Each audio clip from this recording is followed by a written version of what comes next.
Hello and welcome to Everyday Creation. This is your host, Kate Jones, with one of 44 tributes to significant figures in the music industry who passed away in 2023. My guest, Sheldon Zoldan, a longtime writer and newspaper editor, wrote these short biographies and recorded them. Each one is an intriguing glimpse into the life and impact of someone who contributed to the soundtracks of our lives. Here's what Sheldon has to say in this tribute. David Crosby defined death and defined folk rock. Crosby was a co-founder of the Byrds in the mid-1960s and Crosby, Stills, Nash Young later in the decade. Crosby died January 18th in Los Angeles. His wife said he died after a long illness. However, friends said he died in his sleep after a short bout with COVID-19. He was 81. Crosby was as troubled as he was talented. He was kicked out of the Byrds because of his political diatribes and disagreements over what songs to use on their fifth album. He'd already started playing with Stephen Stills and Neil Young when he met Graham Nash, and they formed Crosby, Stills, and Nash. Young would join later.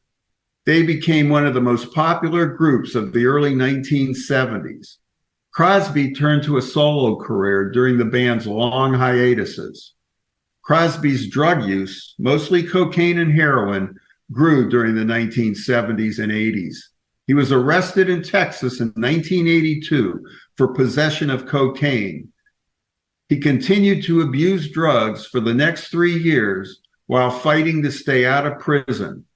He lost all his appeals and spent 8 months in a Texas prison in 1985. He said being in prison forced him to become sober and saved his life. Crosby survived a liver transplant in 1994, hepatitis C, diabetes, and several heart issues. Crosby wrote dozens of great songs. He wrote our song of the day, Déjà Vu, for the CSNY album. The song idea came to him during his first sailing trip. It's as if I've done it before. I knew way more about it than I should have, he said in a 2019 book about Crosby, Stills, Nash and Young. This is Kate again. Please go to the description for more information and to hear the song that Sheldon referenced.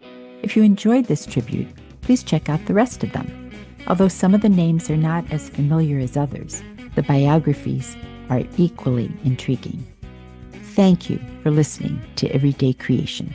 Please share this episode with anyone who might enjoy it.